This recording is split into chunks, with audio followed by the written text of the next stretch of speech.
Hello, everyone. This is JVL here with my best friend, Sarah Longwell, publisher of the Bulwark in Meat Space. We are together. We are. Like best friends should be. I love being together. And we have a great deal to talk about today. Yeah. We're going to talk a tiny bit about news, a tiny bit about media drama, a little bit about the problem of liberal masochism and whatnot that I wrote so eloquently about this week. Yeah, sure. I read the whole thing. I read it twice. We're gonna talk about parades, possibly watches, and feelings, because I am having an incredibly emo day. Yeah, for people who don't realize this, one of the reasons we have all been together and we're putting our hands on each other and we've been in the studio is it is the Bulwark all staff, so everybody has flown in to be together. JVL's just been just an emotional, just a ball of feelings. I've gotten so many hugs. There's so many people. Yeah. Crying a little bit. You have been crying a little bit. I mean, anyway, we'll get to it. So we woke up this morning, I think, or maybe we went to bed yesterday with the news that Donald Trump's name is now on the Institute of Peace. Yes. This is a thing that just happened. Sure. Like people were walking past the building like, wait a minute, did I always say Donald J. Trump up there? Yeah. Not clear to me that this was an act of Congress that was a thing, but it's there. Like there are gold letters now on the building. It is the Donald J. Trump Institute of Peace. Sure. The ballroom is going to be the Donald J. Trump Ballroom. Yeah. I assume the White House eventually will be the Donald J. Trump White House. He wants the stadium for the football team to have his name on it. What is to stop him from simply putting his name on every federal building in the country? Nothing. He's going to do it, and we should tear them all off. Now, the actual, do we campaign on tearing down the ballroom? Let's put a pin in that. Okay. But his name, you take his name off the second he's no longer president. I don't want to get too – I don't want to make too much of this. But this does feel like North Korea. Yeah. Right. Like with the portraits. Remember the portraits that he had hanging, with his face glaring down from public buildings and stuff. It's not normal. It's not American. The fact that we now live in a country where not only do we have the maximum leader's visage staring down at us and his name being plastered across everything. Yeah. But the Supreme Court now says that certain classes of people do have to carry their papers. Sure. And we had yet another story of an ICE encounter where a U.S. citizen was assaulted because she refused to show her papers. Good for you. That was their license to, well, if she's not going to show her papers, we're going to take her down because she's brown. Yeah. Shouldn't I don't know, this is a thing we could say every single week. Yeah. Shouldn't people be more alarmed? They should. The cosmetic here's what I always try to do. I try to understand the difference between the cosmetic challenges and the deeply devastating illiberal challenges. Now, they are not entirely separate. Right. Venn diagram has a lot of That's right. overlap. There's like and the Institute of Peace one, it's just so transparently obvious. It's like, are you in the middle of a major scandal in which you are alleged to have committed serious war crimes? Well, what do we do? I hadn't even put those together, actually. Of course that's funny. what he's doing. Yeah. He's saying, oh, no. Put my name on the Institute of Peace because I'm going to try to mask the real damage that I'm doing. Like the war crime is the real illiberal act. The putting the name on the building is the cosmetic cover-up. That's the Orwell part. Right. That's the cosmetic cover-up of the real illiberalism. And so I try not to get exercised about the specifics of the cosmetic part in order to instead focus on – and then you can do both. You can explain to people, as I think we just did, how they're connected. But I just want to the act of him putting his name on things is that is his vanity.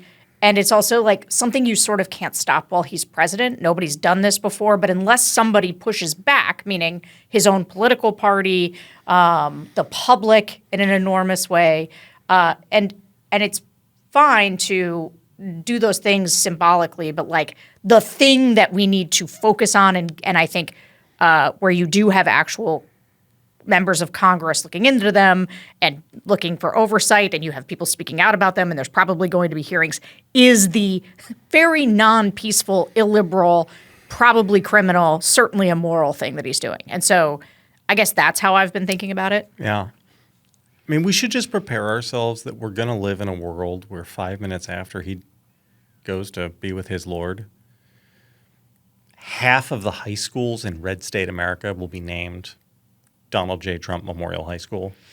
Like out in red state world, every airport, every municipal building, every high school sports stadium, like it's going to be inescapable. So maybe here's where my particular brand of optimism continues to live and breathe, which is Donald Trump is doing an actual horrible job at being president of the United States. He is failing across every vector. True. And so my greatest hope, the reason that we do this thing that we do, the reason we try to grow, the reason we want at the end of all this for Donald Trump to be so deeply unpopular, to be such a self-evident failure that people don't want to put his names on things. Like when he can't do it. And I understand that there are going to be people who want to go down with that particular ship, but we don't know where this ends. Let me explain to you my case for why this will happen. Okay. If you are a Republican in a like R+40 district in Texas, Donald Trump has just passed away. The surest way to get popular is to trigger your local libs. And the easiest way to trigger your local libs is to start naming shit after him. Yeah. Which will get all of your local opponents and local Democrats to yell and scream, at which point you can stand up and say, oh, look at that, I'm owning those libs. Like that's what, you know what I mean? Like it's the local politics of this that will allow them to, you know, it's like the easiest way to troll your local liberals will be to name shit after Trump. I think that's right. I think you're right about that. I also think though that there's immediate history, right, where Donald Trump will be triggering, and then there's the history that goes on, like that's 20 years from now. And I think that when I think sometimes about like what is our goal, or what do I want for the country? I want for in 15 to 20 years Trump's memory of what he did to be so distasteful that no one will cop to having been for it. And there are people like that throughout history where, you know, they're people who were still with them in the immediate aftermath because their Nixon. name carried with them. But then their names became mud. Yeah. And, you know, if there's any, and I know people will say that there isn't, but if there is anything good and decent left in the country, I think over time, my hope is that people will look back on this as a failure and as a time when America lost its mind, and that we can get back to a better place. I mean, people who are younger than us may not realize that. So Nixon was driven out by the Republican Party. It was Republican senators who came to him and said, you got to step down because otherwise you're going to be convicted. But within like conservative world at the time, they were all behind Nixon. Well, there was even after he left. Yeah, it was about 50-50. Yeah. Because I've written about this before, and it's true. Like there was you got to remember that there was still decent support among Republicans for Nixon, but like you gave it 20 years and nobody wanted that's exactly Nixon on anything. Yep.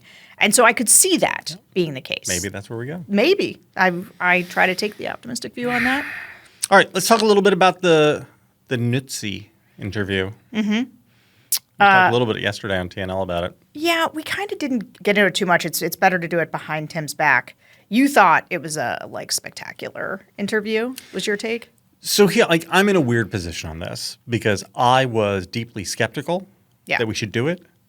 I am the guy who is really conscious about platforming. Yeah. And I don't love it when we have Ross Douthat on the show because I'm just like, to me, that is like having Scott Jennings on. Yeah. Right. Like he's just going to. Not me. I think there's gradations. Well, no. What I mean is, like, it's a person who you know won't be straight.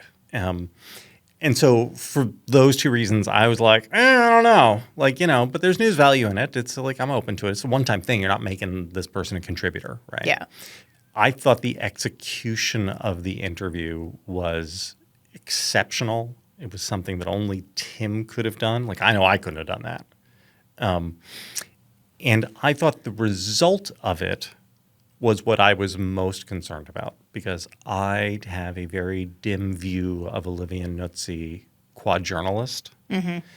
Tim focused his interview on Kennedy and her responsibility for Kennedy becoming where he is now and his ability to impact the world. My more parochial view was like, I'm part of the journalism guild and someone like this is hurting us. Mm-hmm.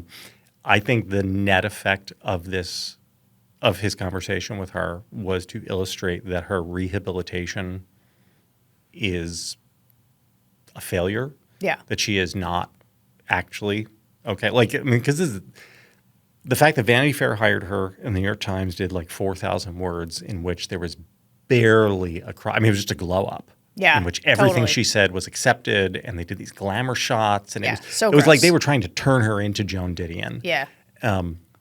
And I think the net effect is that she comes out of that interview much more badly damaged, much more exposed. I think she's now unemployable. Yeah. In journalism.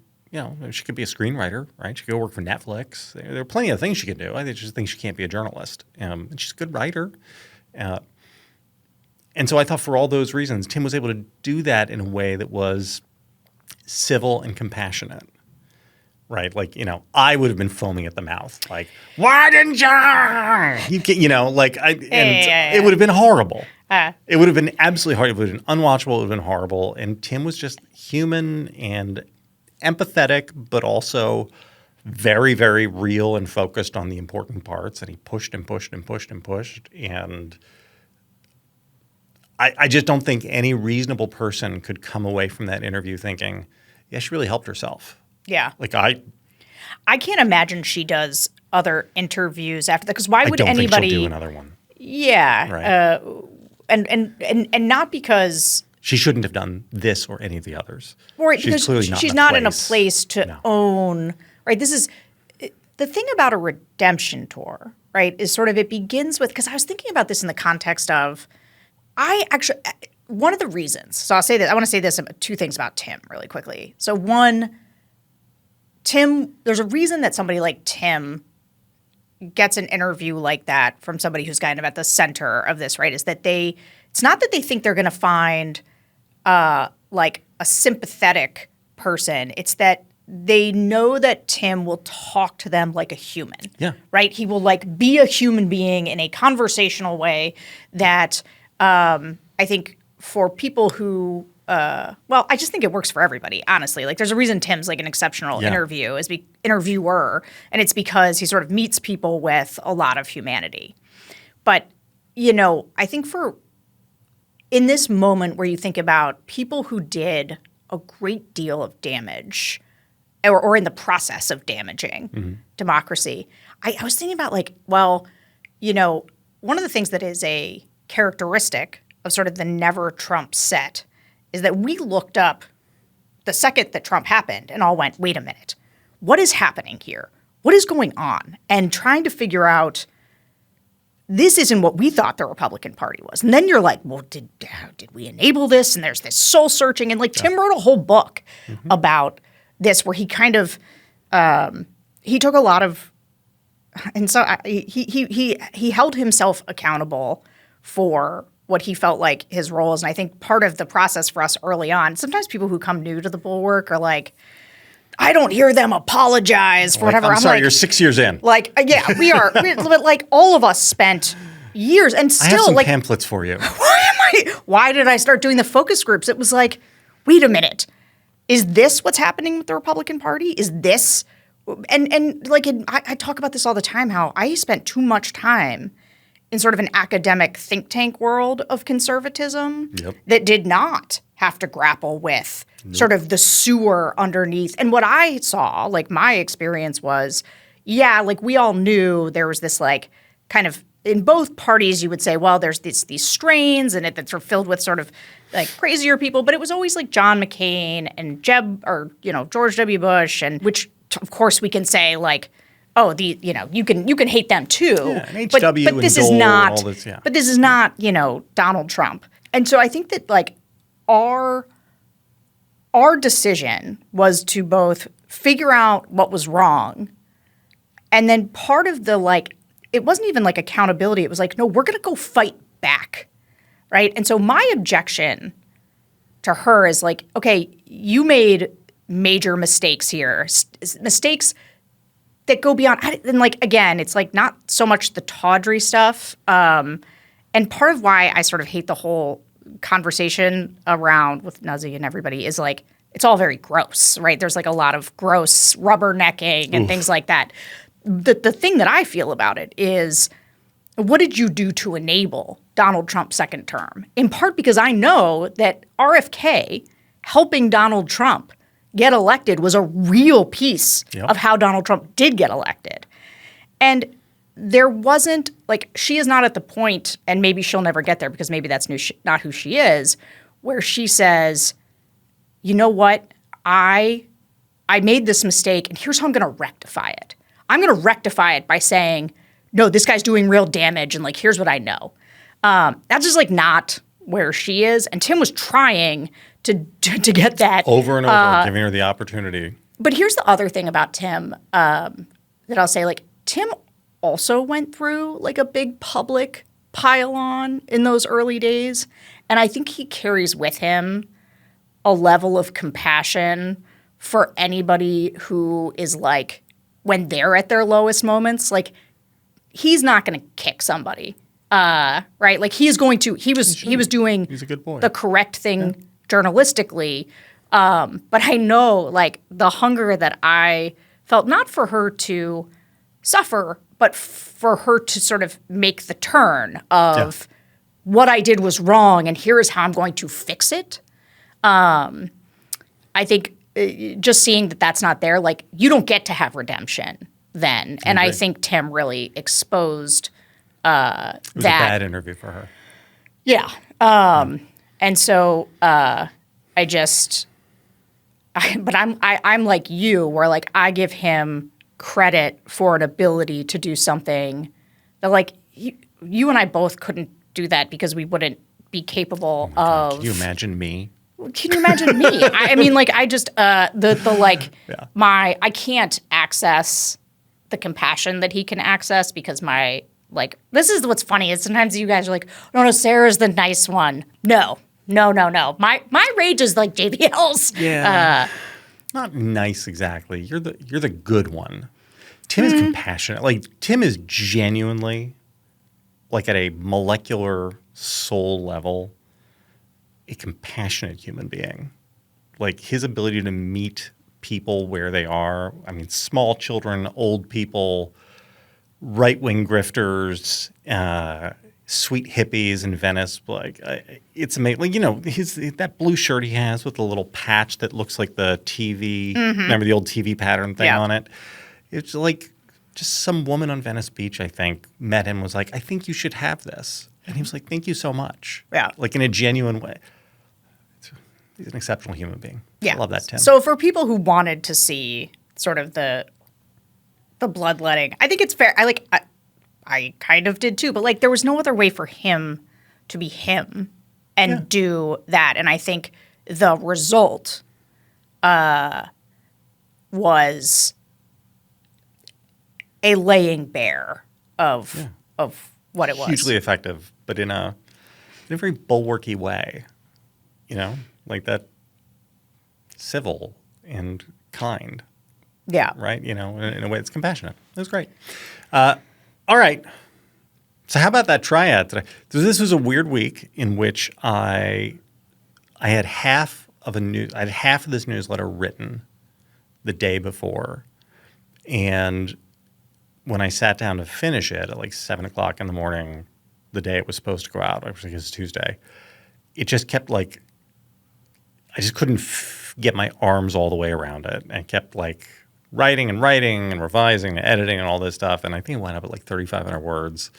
And it was just like too late to send out. I was like, fuck it. Like I missed a day because I couldn't hit my marks, which is a very bad feeling for me. I don't like that. Yeah. I can't believe you. I don't like it. It's been happening more often. I don't know if you've clocked this, but like over the last 3 months, it's happened fairly regularly. And I'm trying to like give myself space to do that because I don't want to have bad product. Like it's much more important to me to like protect the integrity of the product than it is to hit the marks. But anyway, I was like, this is a case where I'm also trying to react. I'm trying not to react. I'm trying more to be in dialogue with other things that are going on at the Bulwark because it's now like we're not two products anymore. Like we have this big constellation. And I think one of the ways that I can add value for people is by trying to surface something happening elsewhere in the Bulwark that maybe they didn't see and being in conversation with it for them. And so I was reacting to the George Packer interview that Tim did the day after Thanksgiving, maybe. Which made it maybe get lost in the shuffle, but it's like really worth people's time. Very much worth it. Yeah. Yeah. And can I just say to you, not to gas you up, but you know, we are all together in person, and so there's a little bit of a like, you know, we're also proud of each, you know, we're proud of the work each other are doing. And I think that what I have seen, and I know it's a bit that we do about how I don't read your triads, but like I say, I mostly do. I don't always get to them right by the time we talk. But it does seem, and I think this is appropriate for this moment, there's doing the analysis of the news, which is moving very, very fast. And is it like the whole dark JVL is in part that like when you write every day and you're in the news every day and the news is dark every day, it's like, but what I like when you pull back and you do the big questions. Tim always teases you at the end of the TNL because you will often drop one of these at like minute 55. It's like, can liberalism be saved? And we're all like, no. And so that's my move. Yeah, but so when you do these big wrestling pieces, when you do stuff like this, it is my favorite to sit and like wrestle with. So I'm going to tell you all the things I loved about it, and then I'm going to tell you all the things that are wrong with it. That sounds great. I'm here for this. Do you want to set it up in terms of because it is very long. Yeah. So, I mean, what I was doing, I wanted to unpack and excavate like a very, very small portion of Packer's conversation with Tim. And George has written this novel which is really a roman à clef about our moment. And the idea is that the country has really separated into red and blue, and the blue in the cities he doesn't call it woke, he calls it together, but they're very woke and like they're well-meaning, but it's also sort of oppressive and bad. And then out in the outer burgs, there are the people who I think he calls the yeomen who are doing like military stuff. Like they want to be militias, basically. Sure. And they hate women and all that stuff. And George, like a lot of good liberals, and I don't mean good, I mean good people like us, people who believe in liberal democracy. George has a lot of like, hey, both sides, we have to understand where this came from. And, like, sure, the people who are committing war crimes are bad, but so are the people on college campuses who, say things I don't like. And he also says, and this is the bigger point of it, that say what you will about Trumpism, but at least MAGA and Trump understood that the old consensus was dead and needed to be replaced. And Democrats and liberals are stuck defending this thing, which is outmoded and which can no longer work. And I think this is an incomplete understanding of our time. I think that it is certainly true that many, as he says that people turned to Trumpism because they believed that the old consensus could no longer address their legitimate needs and provide the good life for everyone. I think that may be true for some people. It certainly is true for some people. It is absolutely not true for some very large percentage of other people who embraced MAGA. I think that the both sides stuff is true in the most technical sense, but actually falls prey to what, like in Catholic world, they would call scrupulosity, which is when— Oh my God, this was my favorite phrase that I've never heard before. Pathological scrupulosity. Oh, yeah. I underlined a bunch of things here, but there is a difference between healthy self-interrogation and pathological scrupulosity. So this is a Catholic thing. So, Catholics have confession. Yeah. Right? And like one of the things that you get talked to about is like when you do your examination of conscience before confession, you want to be doing a real examination of your conscience, and that's really important but it is wrong and unhelpful to turn it into this navel gazing, oh, and then I did this very tiny little, you're supposed to be able to understand the big picture. Yeah. And when you stop doing that and turn everything into a sin, that's called scrupulosity. And it's actually wrong. Like the priest will tell you, no, that's not. Got to focus on what real sins are here. What you're doing is not that. It's scrupulosity. And the third part is that I have a real bee in my bonnet about the old, I just call it the neoliberal consensus. But like I think it is probably the most successful period in American history. And people did not abandon it because it wasn't working. They abandoned it for other reasons, but it absolutely is working and did work. And I do not believe that there is a reason that liberal Democrats, by which I mean all of us on the anti-Trump side, should feel like, oh, we got to like really find whatever the new thing is. And, for the post, I reject that. So there, did I set the table adequately? Yeah, I mean, I think so. Although I think that your thesis in here, where you talk about the pathological scrupulosity, and also what was that? That was maybe that was the thing I was the difference between healthy self-interrogation. Your point is, it is good to look and examine your failures and where things might be failing. Totally. But that doesn't mean that one ought not fight for liberal democracy and all of the positive attributes that it had, not the least of which, then I would make a similar argument about capitalism, I might say. You do, actually. Yeah. There's a lot about this I liked. And, sometimes now when you and I both, when we write, I feel like there's just a bit of us in the back of our heads being like, wait, what would the critique be from Sarah JVL? We're like King Ghidorah, the Godzilla monster with multiple heads, where the heads are actually talking to each other telepathically. You made sure to say that, capitalism mattered and was good. The forces of capitalism could create more general prosperity than other competing systems. True. Capitalism must be regulated in order to blunt its ill effects. True. Yeah. Small government is an impossibility for a hyperpower. Government should be more concerned with efficacy than size. Yes. And then, I think these are things everybody agreed on by by 2010. Right.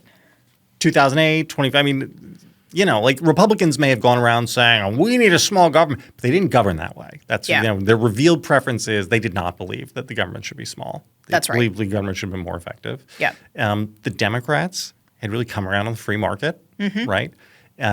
Republicans and Democrats would fight a lot about the level of regulation and about how much regulation was needed to optimize outcomes from capitalism. But that's just haggling over price. Yeah. Right? On the fundamental things. Is capitalism good? Yes. Does it need to be regulated? Yes. They both agreed. They both agreed on foreign interventionism, right? Like, again, they would haggle about the sides of it, right? Maybe we should intervene here, we shouldn't intervene there. But they agreed on all these things. The reason they agreed was because it was good. It was a good system. Yeah. So part of what I loved about this piece is that I think that one of the things that Trump has done is to say America is bad in all of these ways, which is, it is so, when people are like, oh, Trump was just the logical extension of the rest of Republicans. Now, I'm like, no Republican talked like this ever. There was no Republican. You were much more likely to find Democrats who would tell you America was bad and wrong for a variety of reasons. And Republicans would tell you there's lots of good here. People can succeed in this thing. We have built a system that is, if not perfectly fair, tries to be like more fair. We are trying to be more perfect. And so that, to me, that's the America I understood. And it's one of the reasons why sort of the kinds of conservatives that we were, even though you and I are kind of different conservatives, it's not hard now to find ourselves more aligned with kind of center-left Democrats because they still believe that the system all the stuff, yeah. is roughly good. Now, but the part I wanted to push back on, though, or just it's like I kind of wanted to explore it with you is Hold on. Oh, do you want to hear more about what I liked? We should do that on the other side. Oh yeah, sorry. On the other side, We should come with us. It's a good discussion. come join us over at Bulwark Plus.